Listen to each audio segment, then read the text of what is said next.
Satu brigade pasukan Inggris diberangkatkan dari Kalkuta menuju Surabaya.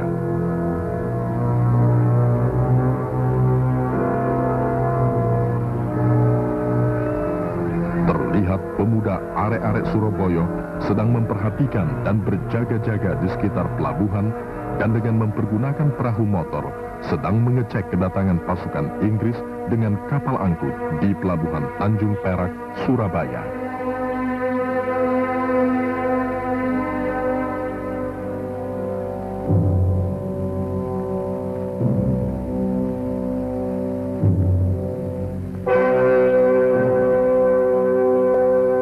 Pendaratan pasukan Inggris Brigade ke-49 berlangsung pada tanggal 25 Oktober 1945 di bawah pimpinan Brigadir Jenderal Malaby. Brigade yang dikirim ke Surabaya ini merupakan sebuah brigade grup infanteri India ke-49 yang umumnya dipimpin oleh perwira-perwira Inggris dan India. Rakyat Surabaya menonton yang sedang berbaris. Semboyan dalam bahasa Inggris yang tertulis di papan besar itu menolak kedatangan pasukan asing di bumi Indonesia. Pimpinan pasukan Inggris di Pulau Jawa sedang melaksanakan briefing dengan pasukan Inggris di Surabaya. Allahu Akbar, Allahu Akbar, Allahu Akbar. Merdeka!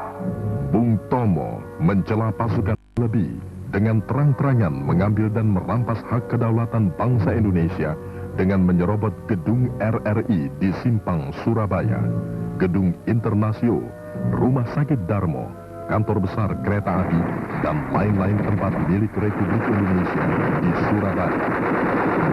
Rakyat Surabaya dengan segala kemampuan dan kekuatan yang ada membela kedaulatan kita yang dilanggar, dan terjadilah tembak-menembak dengan pasukan Inggris. Akibat dari tindakan semena-mena dari Malaby ini, maka kemarahan rakyat Surabaya semakin menjadi, dan akhirnya terjadilah pengerusakan dan pembakaran terhadap gedung RRI di daerah Simpang. Satu peleton pasukan Inggris habis ditelan api. Pertempuran 3 hari terjadi terus antara pejuang-pejuang arek-arek Surabaya dengan tentara Inggris.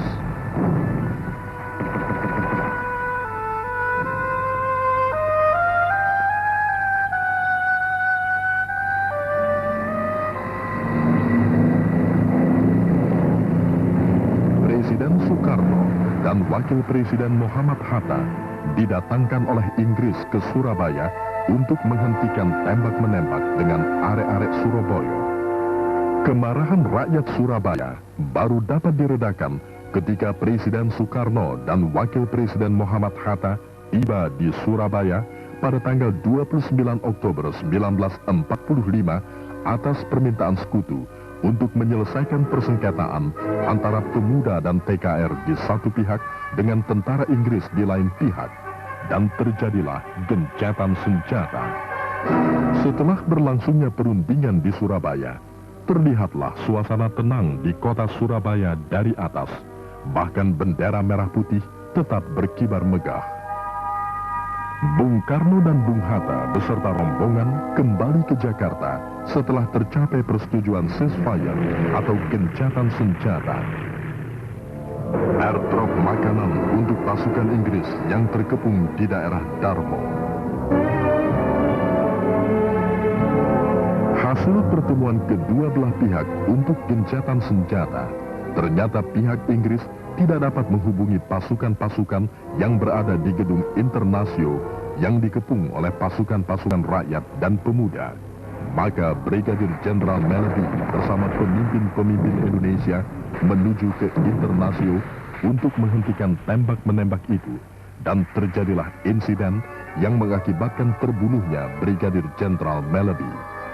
Jenazah Malaby dikebumikan di Morokrambangan dan kemudian dipindahkan ke makam Menteng Pulo, Jakarta.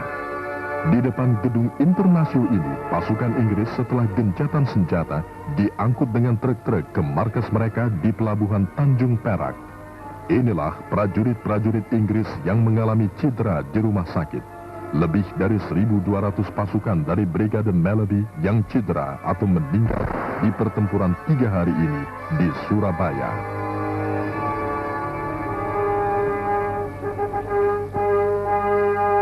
Di Moro Kerambangan, terjadi pemeriksaan barisan yang dilakukan oleh Mansur terhadap pasukan induk Inggris yang baru tiba lebih dari satu divisi di Surabaya pada tanggal 4, 5, dan 6 November 1945. Di pihak Inggris, kelihatannya telah mempersiapkan segi keamanannya dengan mengungsikan semua penduduk sipil barat yang terdiri dari para wanita-wanita dan anak-anak kecil untuk diberangkatkan keluar dari Surabaya pada tanggal 5 November 1945. Dalam perjalanan keluar dari Surabaya, terlihat LST dan kapal-kapal Inggris yang sedang mengangkut pasukannya yang baru untuk memperkuat pertahanannya di Surabaya.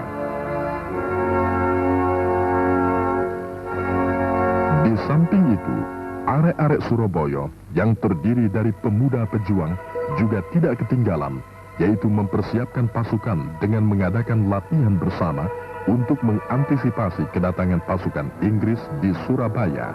Hanya kita terlalu remeh dan Republik terlalu muda untuk mendapatkan data-data intelijen tentang bala bantuan Inggris yang begitu besar dan dahsyat.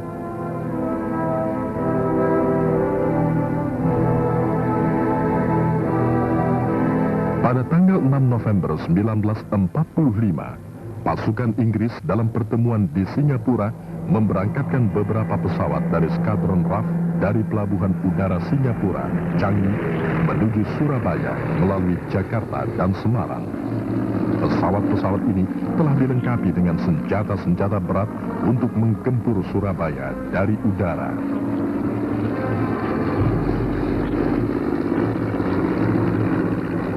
Di Pelabuhan Tanjung Perak, Surabaya, terlihat pula alat-alat berat seperti tank-tank diturunkan untuk memperkuat armada perang daratnya. Inilah serdadu Belanda dan Nika yang datang memboncengi pasukan sekutu di Surabaya.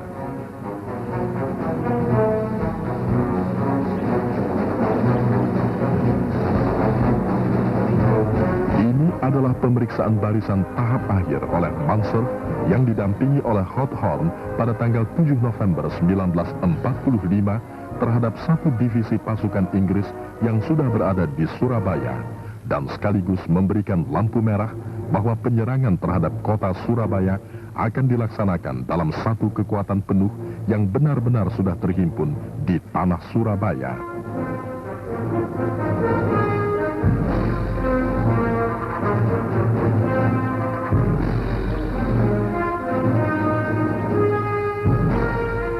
Begitupun pemasangan bom-bom pada pesawat tempur telah dipersiapkan secara cermat.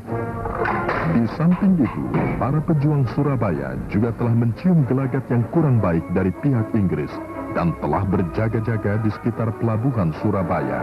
Pada tanggal 9 November pagi, pasukan Inggris dengan kekuatan sebesar satu divisi, baik dari udara, laut maupun di darat, telah dipersiapkan sepenuhnya untuk mengadakan penggempuran terhadap kota Surabaya. Sebaliknya di pihak arek-arek Surabaya pun telah mengantisipasinya, yakni dengan menghimpun seluruh kekuatan yang ada untuk membela tanah tercinta Indonesia. Mansur mulai menyebarkan pamflet yang isinya menyerukan agar rakyat Surabaya menyerahkan semua senjata kepada pasukan Inggris selambat-lambatnya pukul 6 pagi pada tanggal 10 November 1945. Namun ultimatum tersebut dianggap sepi oleh rakyat Surabaya. Setelah Inggris merasa kuat dengan datangnya bala bantuan pasukan dan alat-alat perang, maka Surabaya digempur. Maka pada tanggal 10 November 1945, pukul 6.30 pagi hari, Inggris mulai membombardir Surabaya. Inggris menghujani kota Surabaya dengan peluru meriam. Sementara dari udara, pesawat-pesawat Mosquito dan Spitfire Inggris menjatuhkan bom-bomnya di tanah Surabaya. Asap hitam mengepul dan kerusakan pun terjadi akibat pemboman Inggris yang bertubi-tubi dan membabi buta di dalam kota Surabaya. Peluru mortir ukuran besar menghujani kota Surabaya. Rakyat Surabaya dengan senjata yang berhasil dirampas dari pasukan Jepang serta senjata yang berhasil diperoleh dari hasil pertempuran 3 hari dengan Inggris mengadakan perlawanan sengit. Mereka yang tidak memperoleh senjata menggunakan bambu-bambu runcing sebagai senjata dan bom-bom botol. Tanggal 10 November kemudian diperingati sebagai Hari Pahlawan oleh seluruh rakyat dan bangsa Indonesia. Inilah suasana sengit pertempuran Surabaya pada tanggal 10 November 1945. Satu lagi Jenderal Inggris, yaitu Brigadir Jenderal Lauder Simon, mati sewaktu take off dengan pesawat Mosquito dari Moro Kerambangan, ditembak jatuh bersama pilot Sersan Osborne.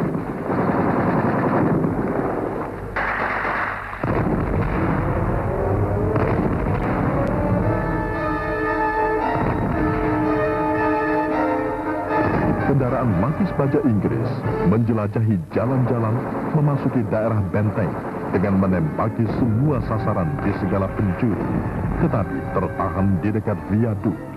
Pertempuran sengit berkobar di mana-mana, dari rumah ke rumah, di jalan-jalan, di daerah-daerah seperti Simampir, Sawah-Pulo, Sidotopo, Nyamplungan, juga di jalan kereta api viaduk, bahkan kantor gubernur Surabaya, Embong Malang, Keputran, Darmo, dan sekitarnya tidak luput dari arena pertempuran sengit ini. Pertempuran sengit sebagai perlawanan rakyat Surabaya juga terjadi di stasiun kereta api Pasar Turi, markas BPM di Wonokromo, Kebun Binatang, dan Jembatan Wonokromo pada tanggal 2 Desember 1945. Setelah 3 minggu pertempuran, akhirnya Inggris menduduki Wonokromo dan kemudian menyeberang ke Wonosobo. Pada tanggal 12 November 1945, barulah meriam-meriam kita dan ek-ek anti serangan pesawat udara yang kita miliki berfungsi atas bantuan ahli-ahli tembak meriam yang datang dari berbagai pelosok di Jawa ke Surabaya setelah mendengar permintaan Bung Tomo melalui radio. Pertempuran-pertempuran di kantong-kantong pertahanan dalam kota Surabaya antara arek-arek Surabaya melawan pasukan Inggris.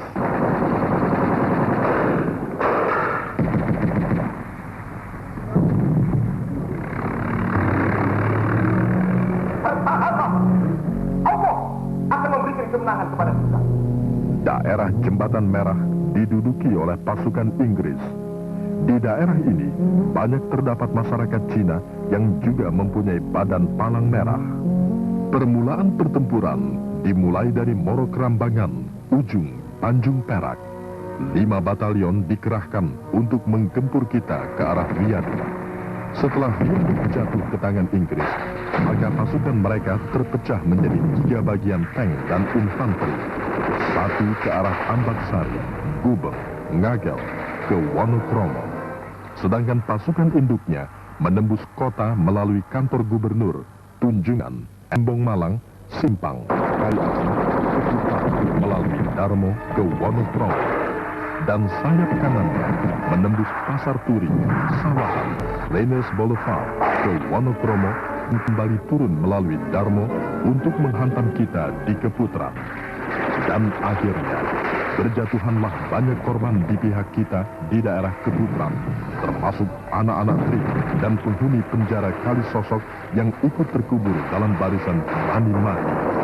Setelah viaduk jatuh ke tangan Inggris, maka mulailah mereka menghujani dengan bom dan mortir-mortir ukuran besar ke dalam kota, juga serangan udara dan meriam ke garis-garis pertahanan kita di sektor timur dan tengah serta barat, sehingga banyak rakyat menjadi korban. Pertempuran yang tidak seimbang ini mengakibatkan pasukan Inggris menguasai kota dan menjelajahi seluruh jalanan dengan menggunakan tank-tank dalam bentuk konvoi dalam jumlah yang cukup banyak. Penggempuran dari udara oleh pasukan Inggris selalu dibalas dengan menggunakan meriam-meriam anti serangan udara ek-ek dengan kaliber 20 dan 40 mm yang dilakukan oleh pejuang-pejuang arek-arek Surabaya. Di daerah Wonokromo dan Gunung Sari, pasukan Inggris selalu dalam keadaan siap siaga, berjaga-jaga dan memonitor untuk mengetahui situasi dan kondisi dari pasukan Inggris lainnya yang berada baik di dalam kota maupun di luar kota. Pasukan kita terdiri dari regu-regu TKR dan TRIP selalu menghalau barisan konvoi dari berpuluh-puluh truk Inggris yang bergerak maju menuju keluar kota untuk melebarkan sayapnya sampai di sepanjang dan di lain front dan menduduki pendopo. Meriam ek-ek kita tanpa henti-hentinya terus menembaki pesawat-pesawat Inggris yang melintasi kubu pertahanan para pejuang Surabaya, dan beberapa pesawat ditembak jatuh. Barisan konvoi dan berpuluh-puluh truk terlibat dalam aksi pertempuran yang berkobar di daerah Wonocolo. TKR dan para pejuang yang memperoleh beberapa pucuk meriam berat terus mencoba menahan majunya pasukan Inggris.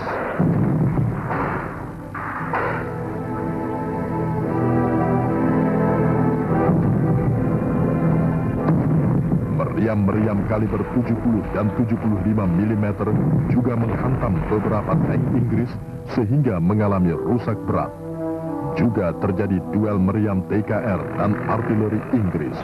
Peluru meriam kaliber 75 mm kita menghantam satu kapal Inggris yang sedang merapat di Tanjung Perak.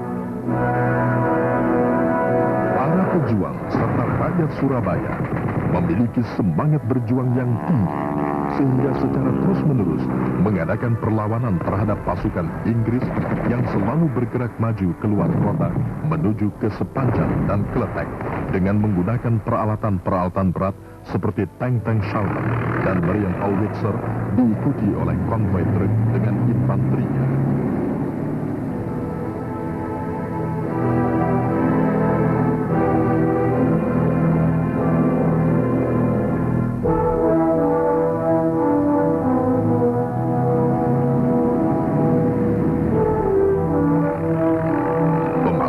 Ranjau bom pesawat oleh para pejuang dapat menghancurkan beberapa jembatan utama, antara lain antara Sepanjang serta Krian, dan menghambat arus maju tank dan truk-truk yang membawa pasukan Inggris keluar kota. Pertempuran di luar kota masih terus berkobar meskipun di pihak kita berjatuhan banyak pejuang yang mati dan luka-luka akibat pemboman dan mortir. Di daerah Gunung Sari, Sepanjang, dan Kletek, di mana terlihat pasukan Inggris selalu siap siaga berjaga-jaga, dan para pejuang Surabaya tetap menggempur dari segala penjuru. Akhirnya, Inggris dapat menguasai Wonocolo dan Waru. Penyerbuan dan penyerangan pasukan Inggris yang bergerak maju selalu dalam kekuatan penuh. Rakyat Surabaya sama sekali tidak gentar dan menyatu pada sebuah moto, merdeka atau mati. Akhirnya, kota Surabaya jatuh ke tangan pasukan Inggris setelah pertempuran yang memakan waktu 21 hari, yaitu dari tanggal 10 November hingga 1 Desember 1945. Memakan korban 12.000 pejuang dan rakyat yang tewas, dan kurang lebih 1.400 di pihak Inggris. Perlu disebut di sini bahwa banyak korban dari kedua belah pihak berjatuhan di pertempuran sengit yang terjadi di Embong Sawo, Lampitan, Genteng Kali, dan Kepitran.